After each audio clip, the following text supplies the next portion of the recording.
wabarakatuh. Ini adalah talk show perdana di Circle Counseling. Hari ini tepatnya hari Jumat, kita akan membahas tentang peran psikologi perkembangan di dalam pendidikan.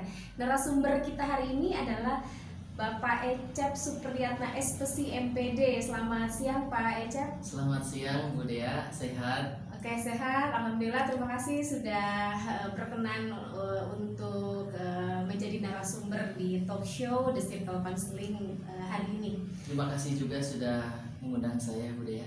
Oke, sebelum ke materi pembahasan, saya akan membacakan dulu sekilas profil tentang Bapak Ecep Supriyatna SPSI MPD ini. Beliau adalah seorang dosen di program studi bimbingan konseling IKIP Siliwangi. Kemudian beliau juga sedang menempuh S3, program S3 studi pendidikan psikologi pendidikan di Universitas Malang. Oke, langsung ke topik materi hari ini, Pak Ecep. Singkat saja, apa itu psikologi perkembangan dan apa saja yang dikaji di dalam psikologi perkembangan ini? Nah, Bu Dea, sebelum kita bicara tentang psikologi perkembangan, saya ingin membagi terminologi psikologi perkembangan itu menjadi dua term. Yang pertama adalah psikologi, yang kedua adalah perkembangan. Apa itu psikologi? Nah, kata Atkinson, psikologi itu adalah ilmu yang mengkaji tentang perilaku dan proses mental. Apa itu perilaku? Perilaku itu adalah kegiatan aktivitas yang kita lakukan.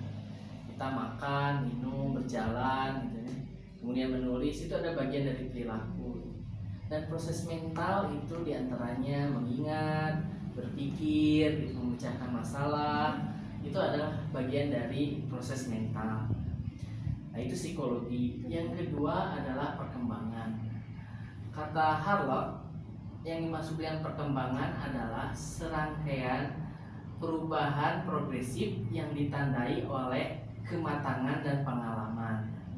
Jadi kalau kita lihat, kata kuncinya yang pertama adalah progresif. Jadi ada perubahan progresif.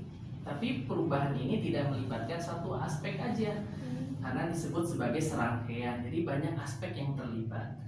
Yang kedua disebabkan kalau boleh oleh tahu, maaf saya potong dulu, aspek yang terlibatnya itu apa saja ya?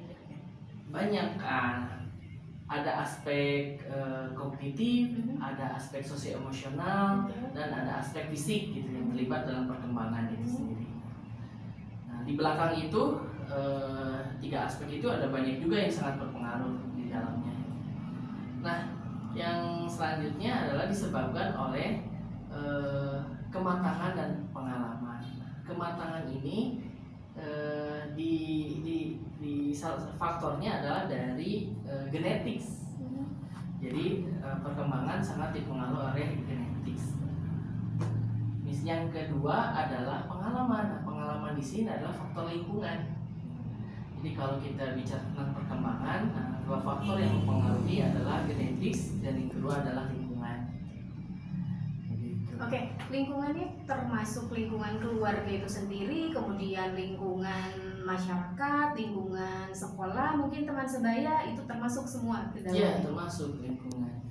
Jadi begini, misalkan kalau ada orang yang misalkan punya potensi yang luar biasa secara keturunan, misalkan dia orang tuanya sangat cerdas dan kemudian diturunkan juga kecerdasannya ke anaknya. Tetapi anak ini tinggal dibesarkan di pedalaman yang isinya adalah kerak-kerak gitu. Dan anak ini sampai besar hidup dengan kerak. Saya yakin dia akan berperilaku seperti kerak. Walaupun dia punya basic kecerdasan yang memadai. Artinya apa? Artinya faktor lingkungan sangat berpengaruh ya untuk perkembangan individu. Nah, tapi juga bisa dibalik. Misalkan ada orang juga yang misalkan lingkungannya sudah sangat bagus gitu, stimulus sangat kuat gitu. Tetapi secara faktor bawaan, misalkan dia punya mental retarded gitu ya, latar belakang.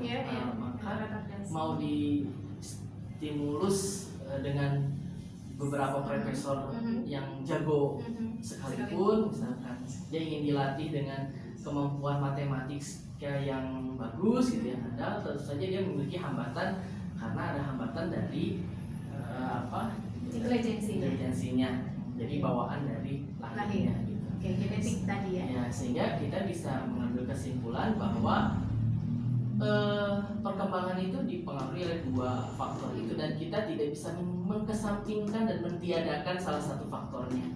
Jadi baik genetik maupun lingkungan itu sangat berpengaruh terhadap perkembangan setiap individu. Iya. Oke. Kalau begitu seberapa pentingkah? Karena kan pendidikan dengan peserta didik tidak terlepas dari perkembangannya setiap individu kan. Kalau misalnya peserta didik itu ada tahap perkembangannya ya, otomatis ada kesinambungannya antara perkembangan peserta didik dengan perkembangan yang tadi Pak Ecep sampaikan. Jadi seberapa pentingkah psikologi perkembangan bagi seorang pendidik untuk supaya perkembangan peserta didiknya itu mencapai optimal? Saya ingin menjawabnya dengan sebuah cerita. Okay. Ya. Jadi dulu waktu saya sekitar SMA itu ngajar di sebuah masjid perkampungan lah. Di sana ngajar anak-anak, ya pengajian anak-anak lah, dari berbagai macam usia. Yang paling besar itu SD, ada seingat saya ada kelas 4 atau kelas 5 SD, dan yang paling kecil itu ada yang 5 tahun gitu ya. Ya dia anak bawang yang ikut-ikut ngaji pro gitu ya. Nah, di sana itu ternyata kita agak berseberangan dengan ketua DKM-nya. Bahkan dianggap mengganggu karena anak-anak itu ribut gitu. Dan saya seringkali mendapat teguran. Nah, bahkan saking marahnya kita lagi ngajar, pintu tiba-tiba ditutup atau lampu dimatikan walaupun belum selesai pengajiannya, tapi itu dibiarkan. Sampai suatu ketika itu ada anak yang ya masih kecil lah, 4-5 tahunan, dia biasalah ketika saya ngajar ngaji yang satu, yang lain berlarian. Satu anak ini dia tidak hanya berlarian tapi mencoret-coret dinding masjid. Lalu ketua DKM-nya marah besar itu. Si anak dia datang menghampiri anak itu, dibentak dan ditunjuk-tunjuk gitu, sampai anak ini bahasa Sunda nama sawan itu, bahasa Indonesianya apa? Dia terkejut gitu, dan menangis. Akhirnya saya datang ke anak tersebut dan saya bilang ke ketua DKM-nya, "Pak, berapa sih harga cat?" Saya bilang. Harga cat itu paling banter 100 ribuan lah, 100 ribuan. Dan kita bisa mencat ulang masjid yang dicoret-coret anak ini. Tapi kalau anak ini dibentak seperti itu, kemudian dia sedang mengoptimalkan potensi kreativitasnya gitu, maka Bapak sedang menghancurkan masa depan anak ini. Saya bilang begitu. Nah, waktu itu saya berpikir sampai ngambil studi psikologi ini. Andaikan Bapak DKM itu memahami psikologi perkembangan, maka itu tidak akan terjadi. Bukan masalah coret-mencoretnya, karena itu tentu saja salah. Tetapi bagaimana cara menangani anaknya gitu. Nah, psikologi perkembangan itu membantu kita untuk mendudukkan perkara itu sesuai dengan porsinya gitu. Melihat anak itu sesuai dengan tahapan perkembangannya gitu. Jadi bisa saja kalau saya bayangkan kalau Bapak DKM itu belajar psikologi perkembangan, maka ia akan datang dan anak itu tidak dibentak. Dia dibiarkan selesaikan dulu gambarnya, habis itu dirangkul sambil duduk setara dengan tinggi anak itu, dan kemudian berkata, "Nah, bagus sekali gambarnya, tapi lebih bagus kalau gambarnya di kertas yang Bapak bawa." Jadi bukan masalah itunya, tetapi cara memperlakukan anaknya sesuai dengan tahapan perkembangannya. Psikologi perkembangan membantu kita untuk melihat anak itu sesuai dengan tahapan perkembangannya.